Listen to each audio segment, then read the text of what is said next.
himself, he said, Now I know of a surety that the Lord hath sent his angels, and hath delivered me out of the hand of Herod, and from all the expectation of the people of the Jews. Sa malakas na amen sa Word of God, amen? Amen. Salamat po, mari na kayong makaupo. Amen. Alala ko, nabanggit ko na rin at ginawang example sa inyo, yung sinulat na aklat ni J.B. Phillips. Ang pamagat ay, Your God is too small. Sabi ni J.B. Phillips, sabi niya na ang pamagat, Your God is too small. Now, he does not imply that God is too small, but in many cases, our conception of God is too small. Hindi siya naniniwala at di nga rin siya nasabi na literal na maliit ang ating Diyos. Pero siya nasabi nga nakalulungkot na yung ating konsepto, ang ating pagtrato, ang ating sumagitan ng ating buhay ay para bagang ang Diyos natin ay napakaliit. Napakaliit. Kaya sinabi nga sa aklat niyon, sabi nga, the trouble with many people today is that they have not found a God big enough for their modern needs. Maraming hindi pa rin natutukasan na ang tunay na Diyos ay napakalaki, higit na malaki sa ating mga pangangailangan. Maliit ang trato ng karamihan sa tunay na buhay na Diyos. Sabi ni A.W. Tozer sa popular niya aklat, The Knowledge of Holy, sabi nga, what comes into our minds when we think about God is the most important thing about us. Ano ba nasa isip natin pag may usapan ng Diyos? Kasi yun ang pinakamahalaga sa ating buhay. Walang silbi yung iyong pang-aaral, walang silbi ang iyong pag-awit, walang silbi yung pagiging member, walang silbi yung iyong pagiging worker baga sa church. Kung ang konsepto mo sa Diyos ay hindi tama, kung ang konsepto mo sa Diyos ay maliit, kaya nga importante na tama ang ating pagkilala sa Diyos. Tamang Diyos at tamang pagkilala sa Diyos ang ating sinasamba. Kaya sabi nito, sir, we can predict with certainty the spiritual future of a man by what comes to his mind when he thinks about God. No? What comes to our mind when we think about God? Kaya we ask that question, what comes to your mind when you think about God? Ano naisip nyo? Kung naisip nyo man ang Diyos, ano iniisip nyo tungkol sa Diyos? Anong klaseng Diyos siya? Anong klaseng Diyos ang iyong pinaniniwalaan? It is possible that I am speaking today na may mga kasama tayo sa church na napakaliit ang pagtingin sa Diyos. Maliit ang pagtrato sa Diyos. Na naniniwala ka may Diyos, but never for a moment, you will deny His existence. Yet your concept of God, kagaya sinabi ni Tozer, so decadent as to be utterly beneath the dignity of the Most High God. Hindi nagbibigay ng tamang parangal sa Diyos. Parang inaalisan natin ang dignidad ang Diyos sa paraan na ating pag-iisip at ating pagtrato sa Kanya. Let me say today, mga kapatid, nakikinig ba kayo? Amen. Na ang Diyos natin is big enough for all our needs and any situation that may arise in our life. Hello? Amen. Our God is big enough for all our needs and any situation that may arise in our life. Sabi nga sa Ephesians 3:20, di ba? Do you know that verse? Kung wala pa, markahan nyo sa Bible nyo. Ephesians 3:20, sabi ni Paul, now unto Him that is able to do exceeding abundantly above all that we ask or think. Yan ang ating Diyos. Amen. He is exceeding abundantly. He can do exceeding abundantly in any situation or anything that we ask or think. Hindi maliit ang ating Diyos. Amen. Hindi mahina ang ating Diyos. Hello? Amen. Kaya nga, we cannot ask God for something that is beyond His ability. We can't even think of something that is beyond His ability. Our God is anything but small. Amen. Our God is anything but small. Kaya nga, sa ating pag-aaral na ito, na sasabihin natin, hindi mga bagay na hindi dapat na maging pagtato sa Diyos, and we are reminded of His ability, nawa makita natin ang kanyang intervening sa situation ni Peter at pag-demonstrate ng kanyang sarili to be a God big enough for our needs. He is a God big enough for our needs. At pinamagatan natin mula verse 11 to, now I know of a surety that the Lord had delivered me. Okay? That the Lord had delivered me. Dumablihat.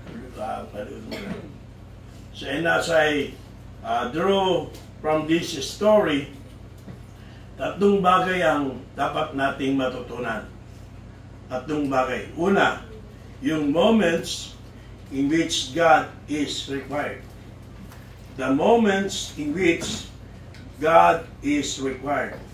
Yung mga pangyayari, sandali sa ating buhay, kung saan kailangan natin ng Diyos. No? The moments in which God is required. You know what? There are times in life na higit natin kailangan ang Diyos sa mga pangailangan natin sa ating buhay. Higit natin kailangan ang tulong ng Diyos. No? Malimit ang buhay, it confronts us with situations in which we need God's intervention. Ay, makinig ka. God's intervention and need Him to work on our behalf. No, ang Diyos, may mga sitwasyon na kailangan nating makialam ang Diyos at gumawa sa ating kalagitnaan. At ganito ang sitwasyon ni Pedro sa ating teksto. This is a situation of Peter, no, sa ating teksto. Si Pedro, nakita niya kanyang sarili sa isang sitwasyon na kailangan niya ang Diyos na mag-intervene sa nangyari sa kanyang buhay. At tanging Diyos lamang ang totoong makakatulong sa kanya. Kaya sa ating pagtingin dito, tingnan po natin yung time of life that is distressing. Time of life that is distressing. Yung distressing, nakakabahala. No? Mga panahon ng buhay na lubang nakakabahala. Nakakapagpayanig sa atin. Okay? At ganito po ang sitwasyon ng church at ni Pedro noon. Balikan niyo yung verses 1 and 2. Okay? Look at verses 1 and 2. Ang sabi dyan, now about the time Herod the king stretched forth his hands to vex certain of the church. And he killed James, the brother of John, with the sword. He killed James, the brother of John, with the sword. So distressing time talaga sa church at sa mga Kristyano ang panahon nito sa ating teksto. Kasi si Herod po ay nagkaroon ng kampanya na paggusigin at patayin ang mga mananampalataya.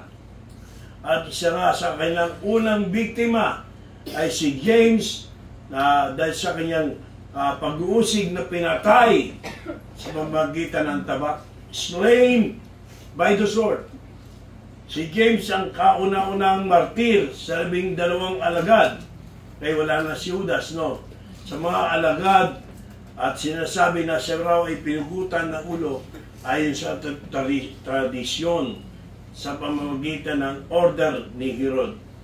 Kaya nga, these were days yung believers are under constant threat of martyrdom. Mahirap maging mananampalataya. Sabagat nandoon yung panganib na ikaw ay patayin.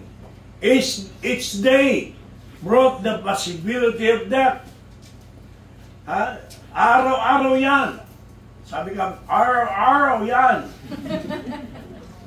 Yung pangambang mapatay ka. Kaya nga, walang duda. Tama na sabihin natin na distressful days. Yung mga nabubuhay para kay Kristo Jesus. Distressful days. Now, hindi tayo nabuhay sa panahon ng pag-usig. Praise the Lord. Amen. Hindi tayo, pag nagtitipon na ganito, papasukin tayo ng militar, papasukin tayo ng isang reliyon, at tayo ay kukulong, tayo ay ipapabatay. No, we do not live under the threat of persecution or execution. But listen, life is not without its distressing times. Hindi ibig sabihin nun, wala na tayong nakakabahalang sitwasyon, nakakapagpapayanig na pangyari sa ating buhay. Given tayo under persecution or execution, pero meron pa rin burdens and cares of life. Meron pa rin mga demands and difficulties ng buhay na nagbibigay sa atin ng stress. No? There are distressing times of life, and these times are often hard to deal with. Hindi madaling sitwasyon. Hindi madaling harapin. Hindi madaling malampasan. Kaya meron, pinapaalahanan tayo dito na meron ding distressing times sa atin kahit na wala ng persecution or execution. Pero hindi lamang yun. Makita natin that there is also times of life that is desperate. Desperate times. Ang desperate. Ano ibig sabihin ng desperate? Tingnan ko sa internet, saan ang Tagalog? Desperado, di ba? Nakatulong naman lang eh. Ano yung desperate? Walang pag-asa. Yan, no? Walang pag-asa. At makita po natin dito sa verse 3 at verse 4, ipakita mga verse 3 and verse 4, itong ating teksto, na ano po nangyari dito sa panahon na ito. Bakit desperate?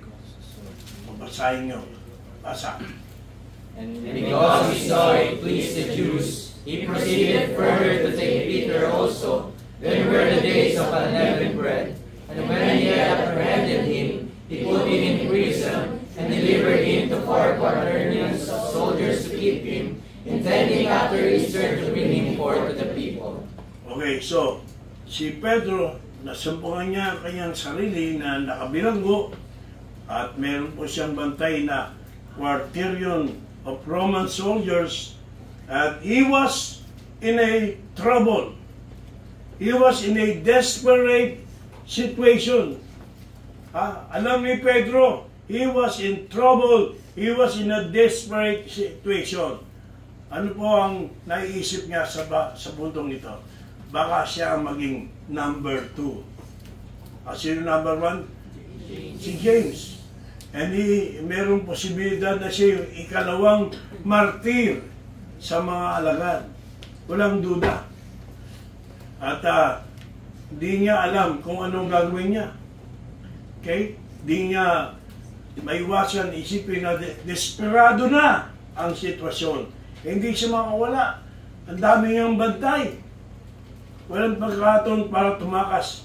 Indeed, distressing and desperate time.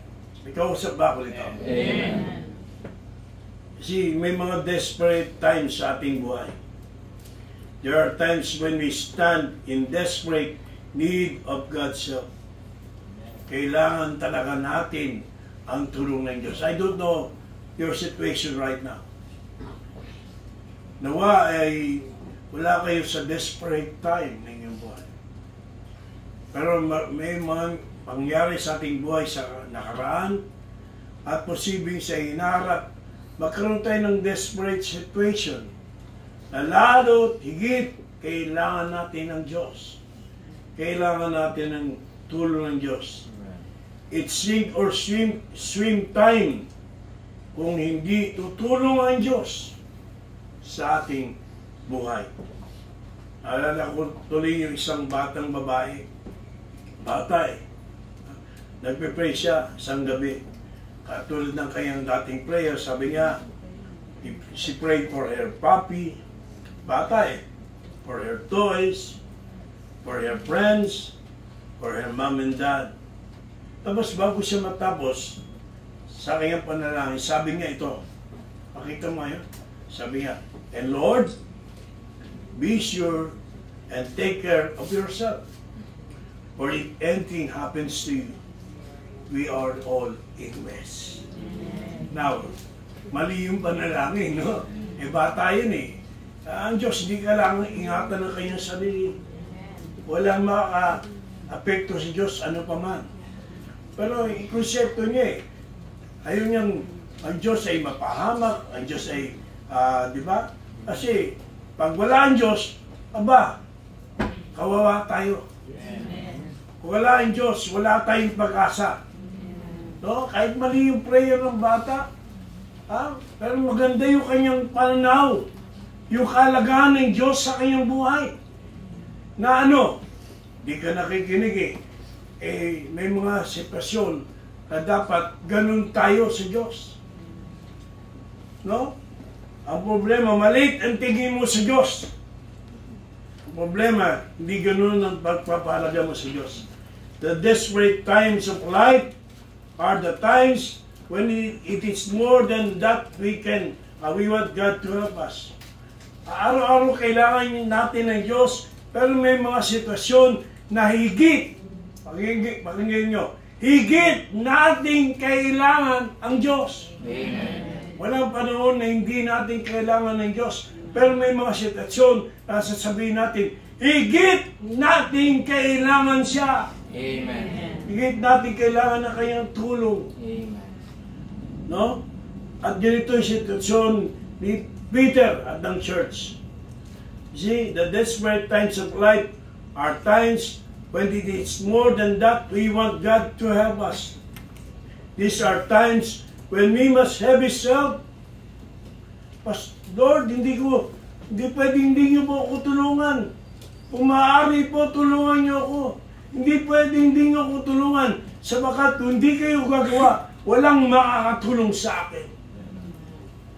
These are times when God must do something in our situations. Lord, hindi po pwedeng palabas ito. At balewalain ito. Si Pedro, ganun ang kanyang sitwasyon. That moment where God is required, nasa buhay ni Apostol Pedro sa ating teksto. May kausap pa ba ako? Amen. Secondly, bigyan pansin natin sa istorya yung method by which God is rich. At tanong, desperado, yung sitwasyon, kailangan natin ang tulong ng Diyos. Paano natin makuha yung tulong ng Diyos? Paano natin mahingi ang tulong ng Diyos? Anong tinakda ng Diyos na paraan in order for us to reach Him? No? When desperate times comes to light, that we need God, ano ang kailangan natin gawin? The answer in verse number 5 is in verse number 5. Sabi dito sa verse number 5, Peter therefore was left in prison, but prayer. But prayer. Let me hear you. What? Prayer was made without ceasing of the church unto God for him. Nung malaman po ng maraming kabatiran na si Pedro po ay nasa bilangguan at desperate ang situation, ang church ay nagkaroon ng prayer meeting. Ang church ay nagkaisa para manalangin. And the word prayer here, listen, is no casual prayer. No casual prayer. Hindi ganoon. It is praying earnestly. A fervent prayer. Marugdog na panalangin. Not a casual prayer na walang emosyon o walang pagmamadali or urgency. Kinakailangan harapin ang sitwasyon na ito at ang tunay na makaharap ay ang Diyos. Kinakailangan nila ang tulong ng Diyos. This was a time to get down to business with God. No? And when we find ourselves in desperate times of life, hindi naman tayo. We need God's help. Amen. And prayer is the method. Ang panalangin, ang tinakda ng Diyos na paraan para natin siya mabuot. To reach God. Again, it is no casual prayer. No? At ito ang tanong ko, kailan ka nag-pray ng ganito? Kailan talaga ikinangis mo sa Diyos ang sitwasyon mo? At hiningi mo sa Kanya ang iyong tulong. Noong year 2000, nang ako'y na-hospital, ilang araw nang naka-confine. At puro fasting check-up. Nung huli, nung dinala ako sa CT scan, nakita ko yung doktora ko may binabasa aklat. At nasilip ko sa aklat, habang nakahiga ako sa ambulansya, malalaking bukol. At kinabahan ako. Tapos sinabi nga, sa kanila, nilihim sa akin, malignant cancer. Pero pagpasok ni Sol, namumugto yung mata. Hindi pa rin ako masyadong nayanig. Dumating si Pastor Steve Laho, dati siya Bob Jones, na ngayon nasa Vietnam na. Naging speaker natin yan. Amerikano magaling magtagalog. Dinalaw niya ako kasama yung Amerikano isa. At bigyan niya ako ng tape. And while I listened to the tape, nagpairam sa akin ng cassette si Rowena, dating member sa Palikparan. Umiyak ako. Umiyak ako sa Panginoon. Sabi nga ni Sol, yun lang ang first time nakita ng umiyak. Talagang iniyak ko sa Panginoon. Because desperate is my situation. Have you prayed like that? Talagang umiyak ka sa Panginoon. O yabang mo, parang Diyos utasan mo. Lord, pagpalain mo ko. Para bang ang Diyos ay utusan natin. Lord, sagutin mo yung prayer mo. Kailan kayo umiyak talaga sa panalangin? Hindi paulit-ulit na copy-paste ng request. At hindi puro sarili nyo lang ipag-pray nyo. Na hindi nyo na naalala yung iba. Puro pangangailangan nyo. When was the time you really prayed for the church? Yung church nagkakaroon ng revival, biglang babaksak, may mga tao nawawala. Kailan mo iniyak sa Diyos ang pangangailangan ng iglesia? O makasarili ka lang talaga. Kailan mo iniyak sa Panginoon? Kaligtasan ng iyong asawa, ng iyong magulang, ng iyong anak. Hindi ibig sabihin na mahina ang iyong pananampalataya. Malakas kasi pagtiwala ko sa Diyos, basta pinag-pray ko ganun, tapos na.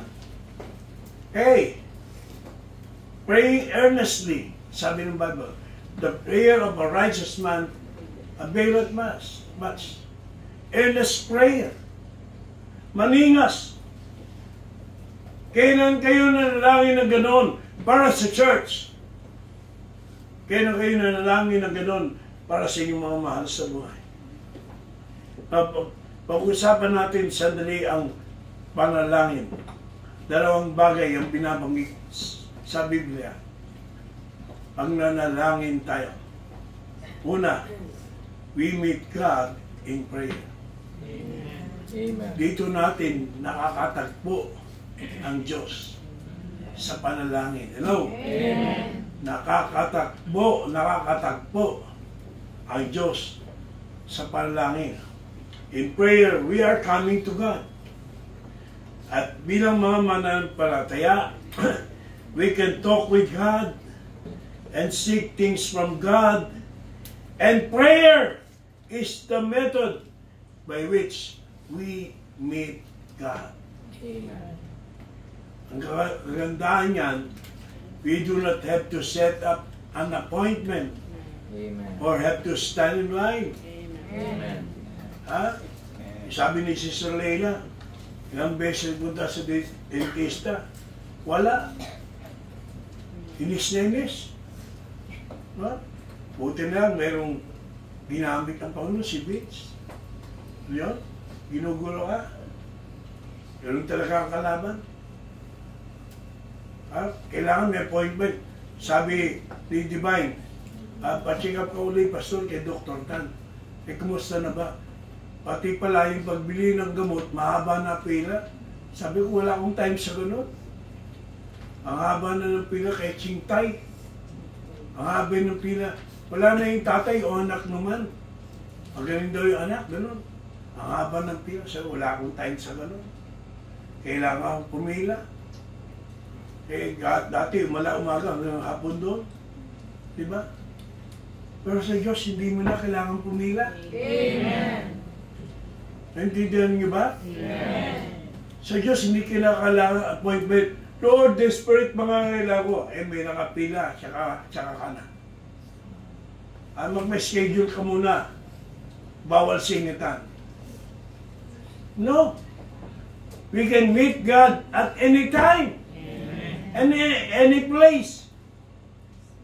Lunes ka na ka ng problema. Tagal pa ng prayer meeting. Hintayin mo pa ba yung prayer meeting? No. You can pray God kung saan ka nandoon.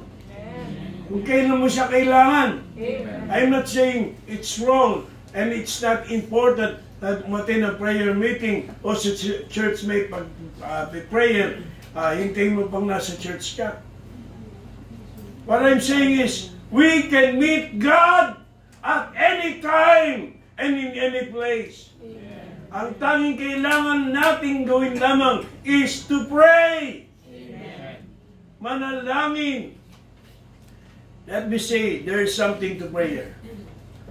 It is how a person who has great needs in their life meets God. We can talk with God about our needs, and prayer is the method by which we meet God. Asan na yun? Naka-highlight yan. So, we meet God in prayer. Secondly, we move God by prayer. We move God by prayer. No? Si President Ulysses Grant, kung siya ay namamatay, American President, dahil sa cancer, ay dinalaw siya ni General O. Howard na kilala bilang Christian soldier. Okay? Sa Union soldier siya at kilala siya bilang Christian soldier.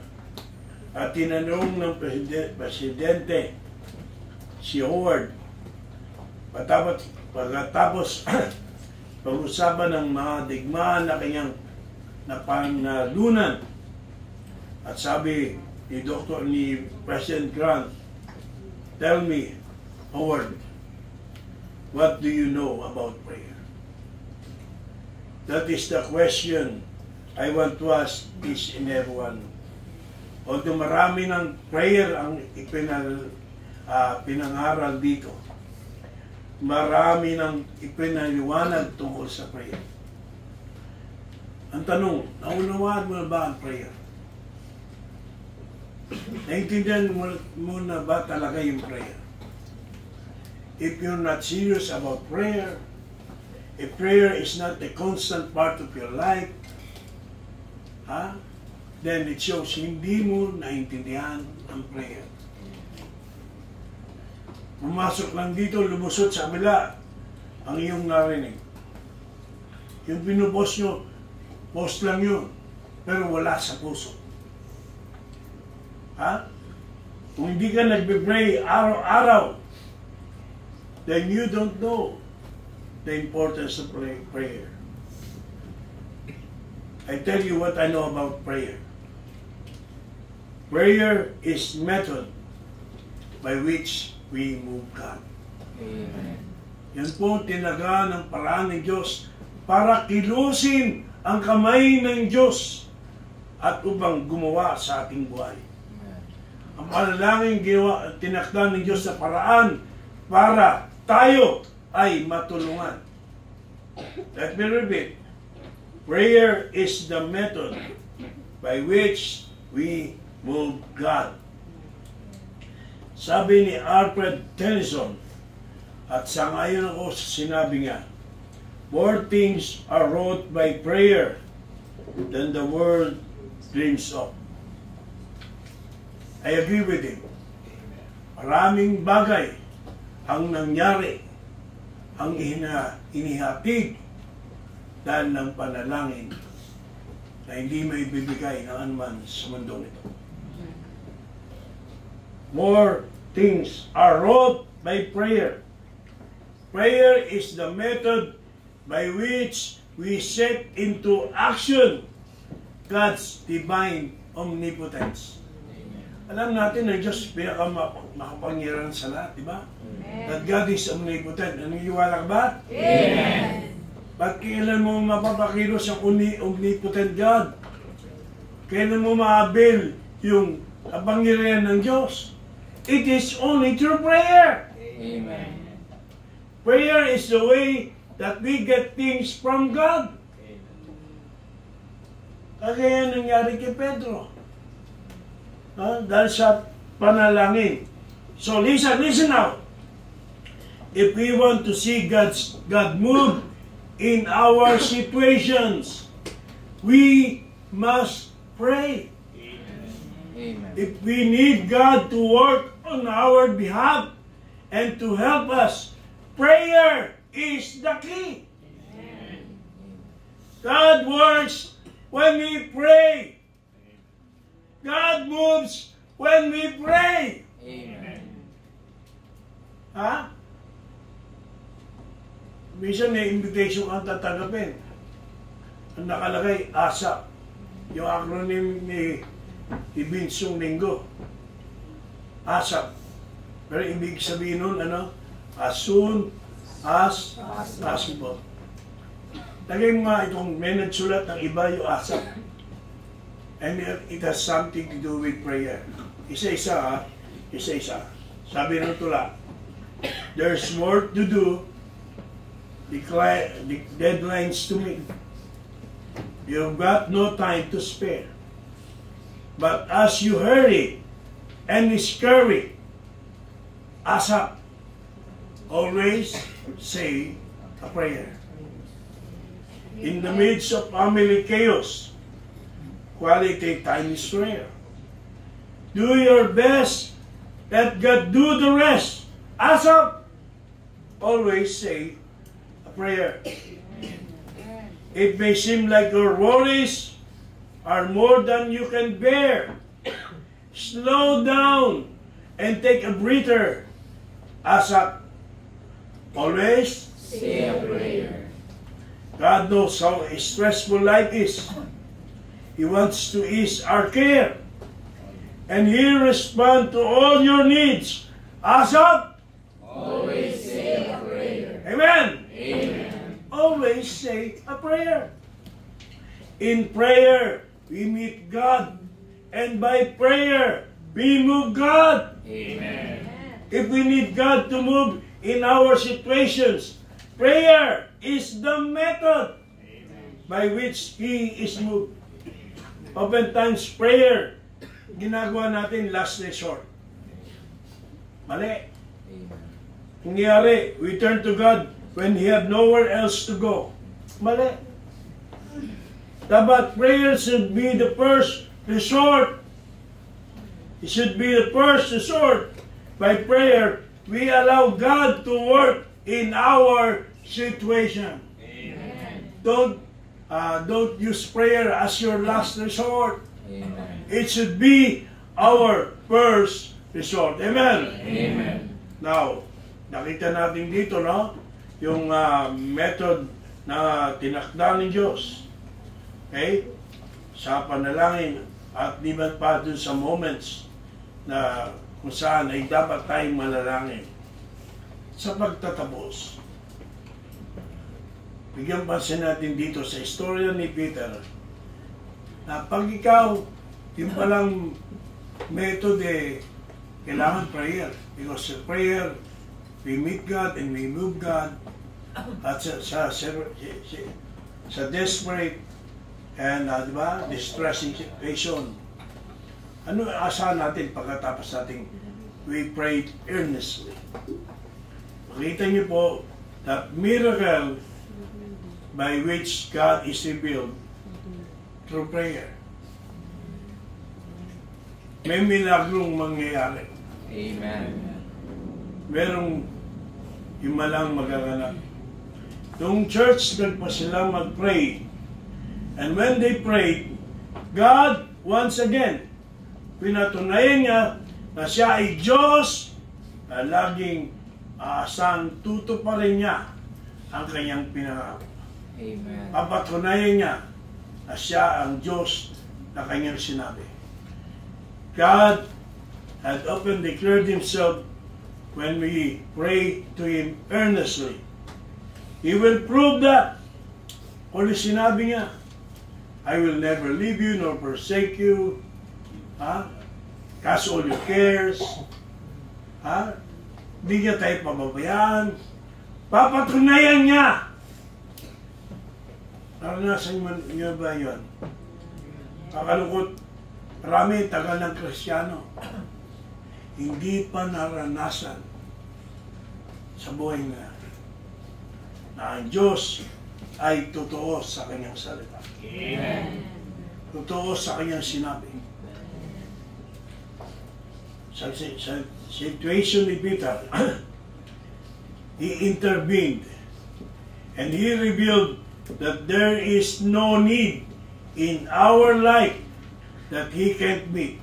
Amen. And there is no situation that he can't handle. Amen. Again, there is no need in our life that he can't he can't meet. And there is no situation that he can't handle. Amen. Bagal eh. As we look at the story, we see that there was nothing small Amen. about Peter's God. Amen. Walang maliit sa Diyos si Peter. Makita nyo rito sa Bible, hindi maliit ang Diyos ni Peter. Amen. Hindi mahina ang Diyos si Peter. Amen. And I want to tell you, kung totoong ligtas ka, then the God of Peter is your God also. Amen. He is our God also. Amen. Kung ligtas ka. Kung hindi, kaya walang interes eh. Nag-church ka ba? Hindi mo naman mapangawakan na kanyang salita. If you're truly saved, then I hope and pray that the Word of God ay mananatili sa inyong puso. Ang Diyos ni Peter ay Diyos din natin. Amen. He can work in our situations just as ably as He did kay Peter. Amen. Tingnan niyo po yung milagong ginawa ng Diyos kay Peter dito sa ating teksto. 6 and 7. Ano sabi? 6 and 7. And when Herod would have brought him forth the same night, Peter was sleeping between two soldiers, bound into chains, and the keepers before the door kept prison. And behold, the angel of the Lord came upon him, and the light shined in the prison. And he smote Peter on the side, and raised him up, saying, Arise up quickly. And his chains fell off from his hands. Take notice of the ability of our God. Anong nangyari? Nung gabi na yon, bago isa katuparan ni Herodes ang pagpaslang o pagpatay kay Peter, habang siya'y natutulog, may mga bantay na kanyang katabi at may gwardiya sa pintuan na walang bisita na allowed. Pero mayroong isang bisita na hindi napagilan ng no visitor sign at di napigilan ng saradong pintuan ng bilangguan. Amen. There is one that had no chain can bind or door can block. Amen. The Bible says, the angel of the Lord came to his cell. At ang ginawa kay Peter, ginising. Actually, si Peter ay hindi niya pa naintindihan yung mga nangyari. Pagkat sinabi sa kanya, gumising, magsuot ng sapatos, suot niya yung kanyang coat, at sumunod sa kanya sa verse number 9. And he went out and followed him, and wished not that it was true, was done by the angel, but thought he saw a vision. So, hindi fully aware si Peter. Kala niya nananaginip lamang siya. Kala niya pangitain lamang ang lahat. Parang iba rito, nasa church tayo, nananaginip lang. Ha? Nananaginip lang, huwag ka sanang bangutin. The one who only need sa verse 10 muna. So, dinala siya ng Panginoon. Then, the second, na pagdating na sa gate, gusto ko yung verse 10 eh. Pakita mo nga yung whole verse 10. Ano nangyari? Nilabas na siya.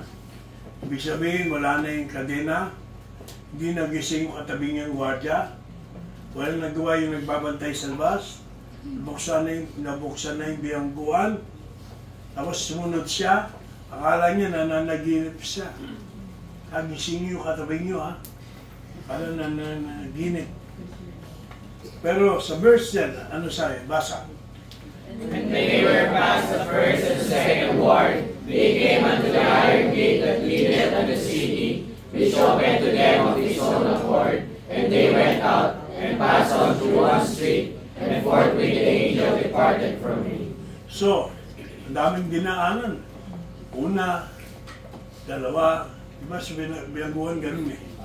May una muna sa loob, bago ba lumabas may spang gate. Okay, tapos lalabas ka sa kampo. No, ako ay nagturo sa Kamsampagita noong 80s. Kasi yung pinsan ko, naging youth pastor sa Camp Aguinaldo, anak ng mga sundalo. Naging kakalala ko sila.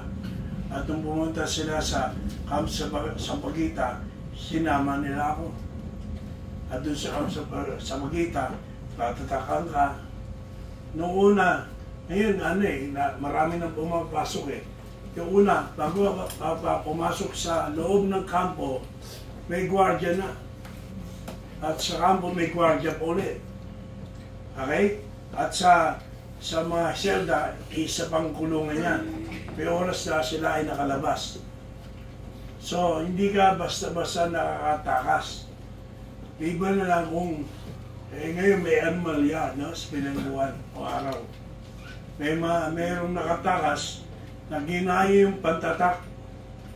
Ginawa yung pantatak sa loob. Paano naman sa loob? Sabi ba walang cellphone, may nagpapasa loob. Ibig sabihin, may cellphone sa loob. Ayan ang anomalya ng araw eh. At mahabang istorya, tagal ko rin dyan sa Kamsampagita. Naisama ko si Laida, si Ami, si Sister Linda, Ranyin, At isa pang namatay na si Ate Dory. No?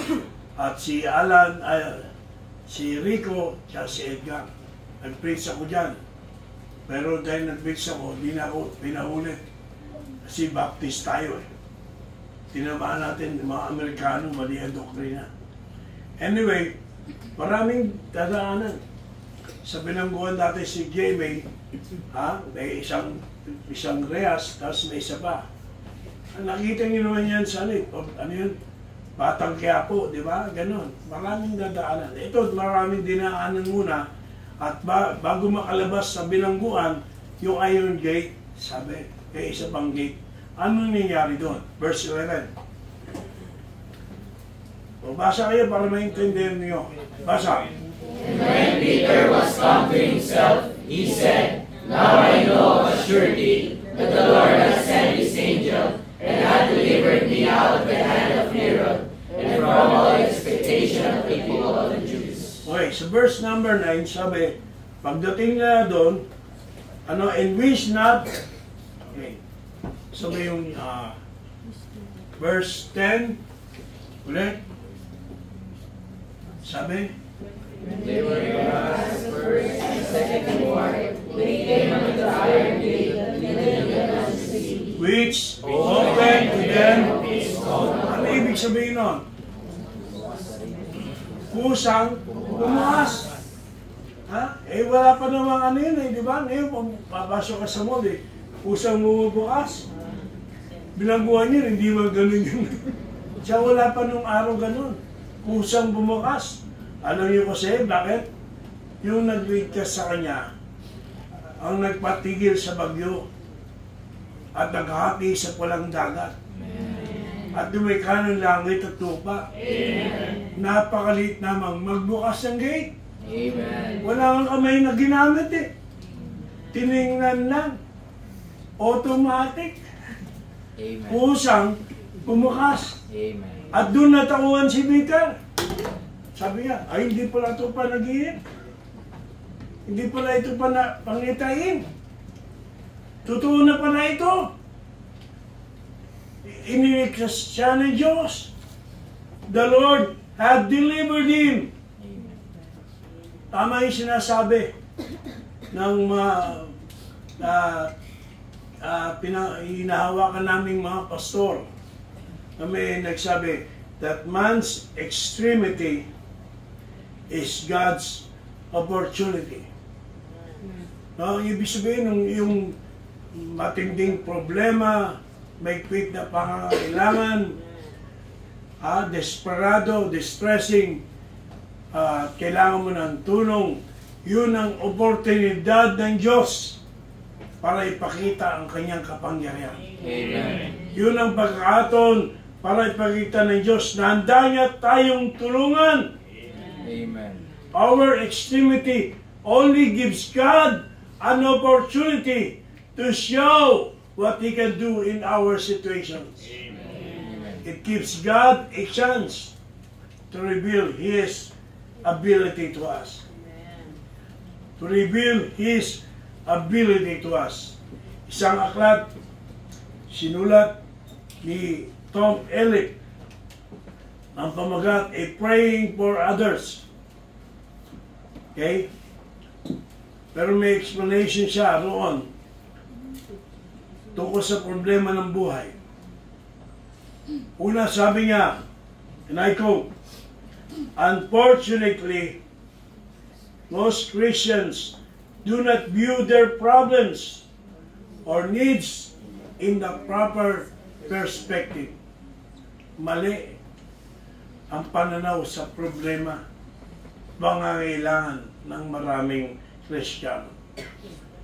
Tapos he goes on to say that we should welcome. Listen, ayaw mo ng problema? Hindi ibig sabihin, you manufacture your own problem. Or you invite problem. Or you invent problem. Pero ang problema dumating talaga yan. You don't have to manufacture problem. You don't invite problem because it always accept. Ano pa man mangyari, darating ang problema. may problemang hindi maiwasan, darating at darating. Kaya sabi niya, ganun ang maling ng Kristiyano. Ayoko ng problema. Ha? Pero sabi nga, we should welcome difficulties and attach to them the following definitions.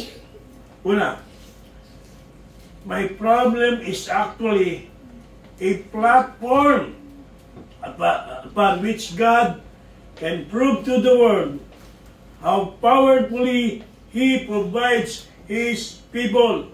Amen. It's a platform saan pinapatunayan ng Diyos that He can provide for His people. Secondly, my problem is a signal from God that He has available for me a blessing for which I have not asked. Amen.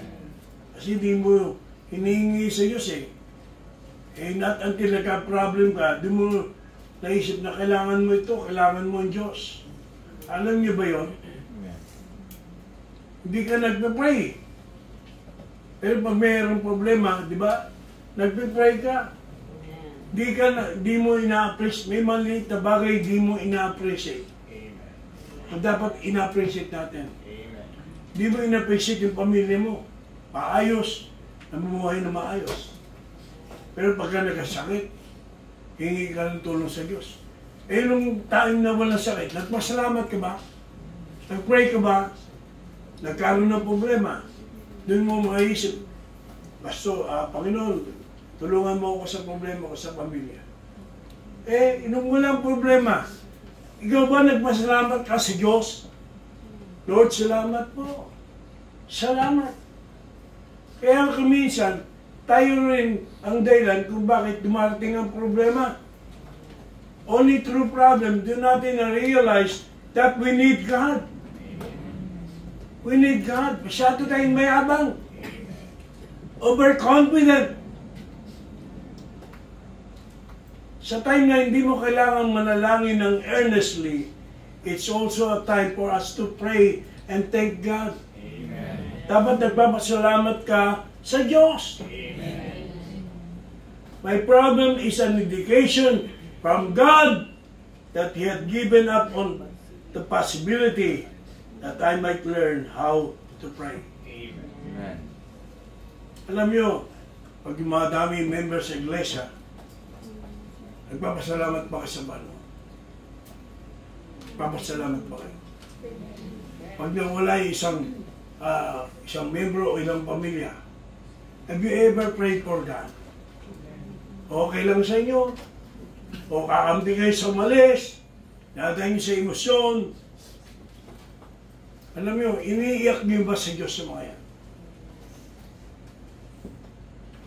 Yung isang araw nag-post ako about members problem sa church.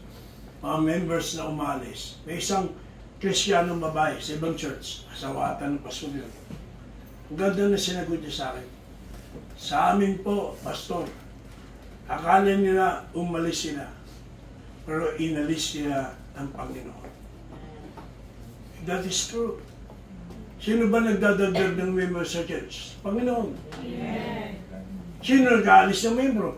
Panginoon din.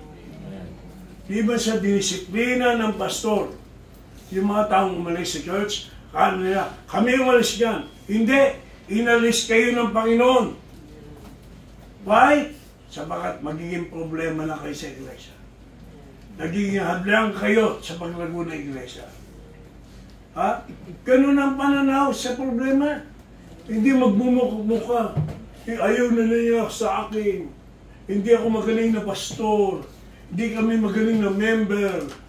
Hindi kami magaling na church. Ay, hindi ganun.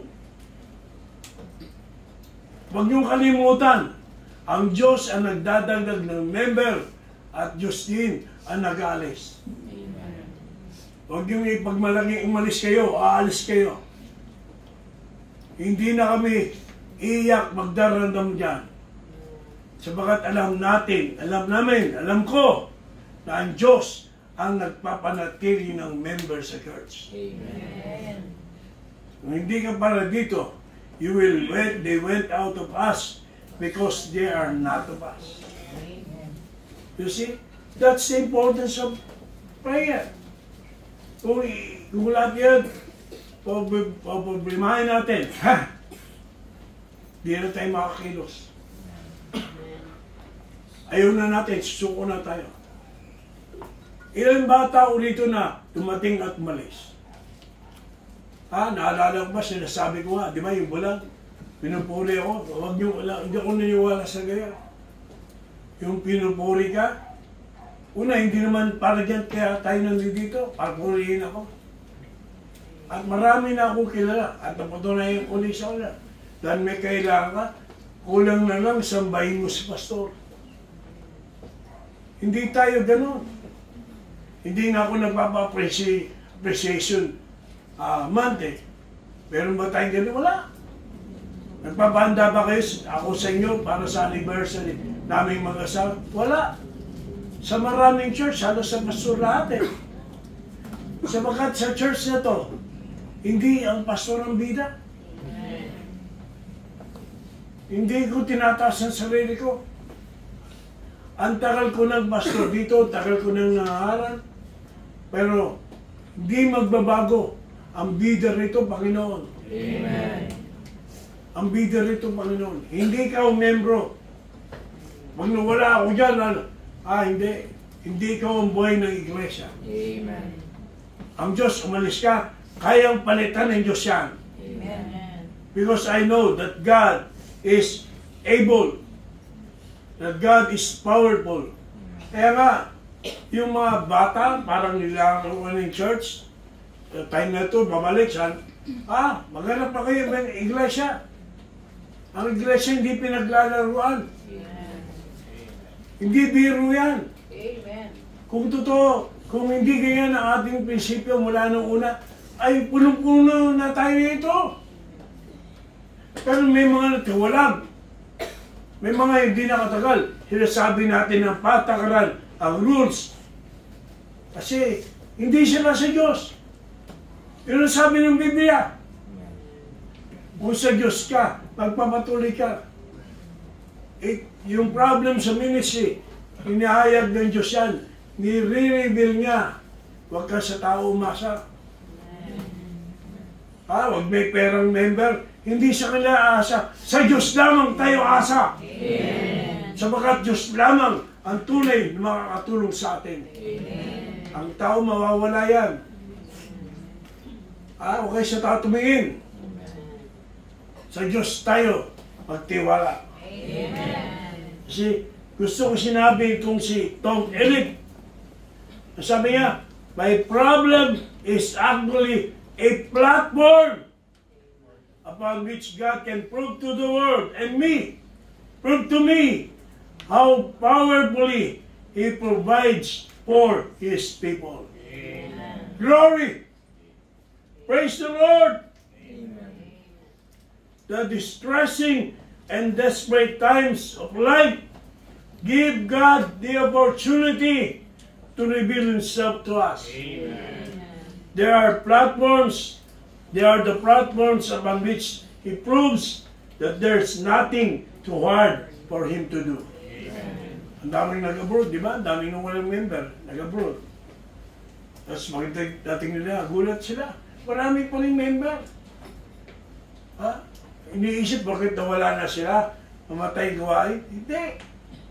Salamat sa nagpapatuloy. Amen. Praise God. Amen. Salamat sa dinadagdag ng Panginoon. Amen. Salamat sa nawala. Pero gawain magpapatuloy. Amen. Yan ang gawain ay sa Diyos. Amen. So, ability ng Diyos ang pinag-uusapan natin dito. And not only that, as I now close, the availability of God. Amen. Diba may kasabihin eh, the best ability is availability. And may kakayanan ka, pero wala ka naman. Diba? Hindi ka naman available. Kahit sa tao eh. May kakayanan ka, pero wala ka naman. Magaling ka sa sound system, wala ka naman. Paala ka. Magaling ka sa electronics, wala ka naman. Merong iba dyan, gagamitin ng Diyos. Amen.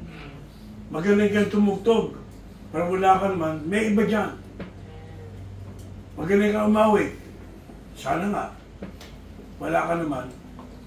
May iba dyan. Magaling kang magturo, may iba dyan. Magaling kang magluto, may iba dyan. Sabihin mo na kung saan ka magaling.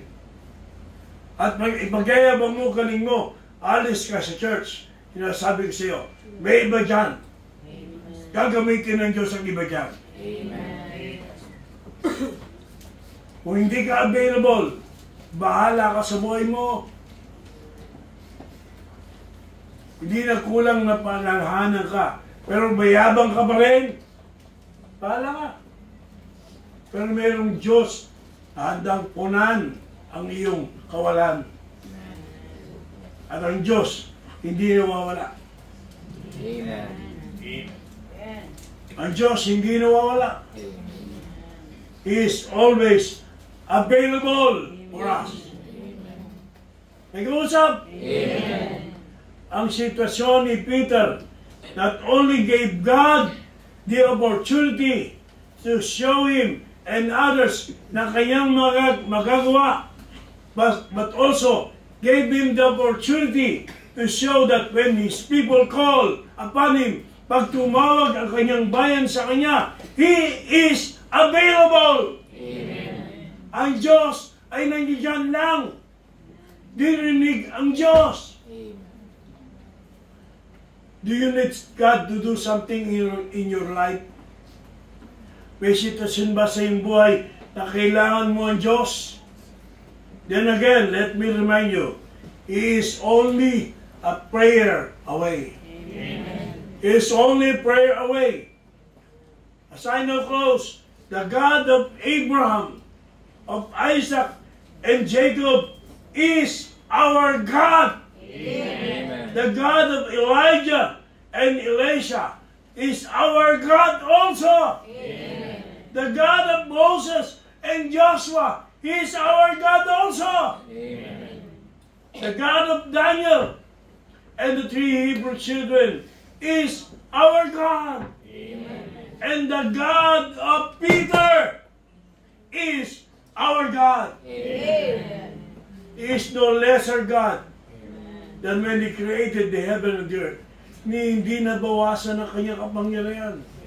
Kahit ang daming ginang ginawa at nilikha. No lesser God. He is no lesser God when He parted the Red Sea and the Jordan River. Siya'y Diyos pa rin, gaya ng una, makapangyarihan at maasahan. He is no lesser God than when He caused the walls of Jericho to fall. He is no lesser God than when He broke Peter out of prison and delivered him the executioner's sword. He is as much God as He was ever been, and He is our God. Amen. Is He your God? Amen. Make sure of that.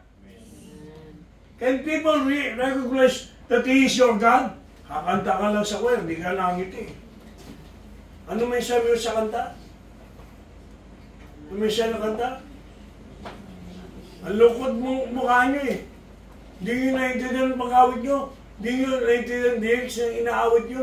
Nagpapatutuwa ka sa mundo. Amen. About your God. Amen. Hindi puro magbibig lang. Parang sumapa ng loob mo. Makakanta ka, pero sa puso mo. Hindi ako naniniwala dito eh. Wala magawa, meron akong kuha eh. Ha? Sa kanta lang malalaman mo eh. Kakanta tayo, gaganda ng kanta. Ano, nakatunga ka dyan. Kumakanta iba, nakipagdaldalan ka. Kanta lang yan ha! Can you convince me that you truly know God? Sa Word of God, nag-aaral tayo eh. Kung sa kanino ka tumitingin, kung ano-ano yung ginagawa mo. You don't understand! You claim this is your God? Baka iba yung Diyos mo? Pagkatapos natin, what are you going to do? Yung ba agad-agad ipopost mo na natutunan mo? Oh, late ka na. Sorry po, Pastor. Nakatulog ako. Sorry po, Pastor. You're not excited about the Word of God. At sasabihin mo, Diyos mo yung Diyos na Pedro. Diyos mo yung Diyos na Moses. You don't know God. Pag-prayer meeting, nasa ka. Sino nag-prayer request? Wala ka na nga eh. Di ka man ba, hindi may iwasan, wala ka. Nag-prayer request ka. Thanksgiving. Sino nagpasalamat?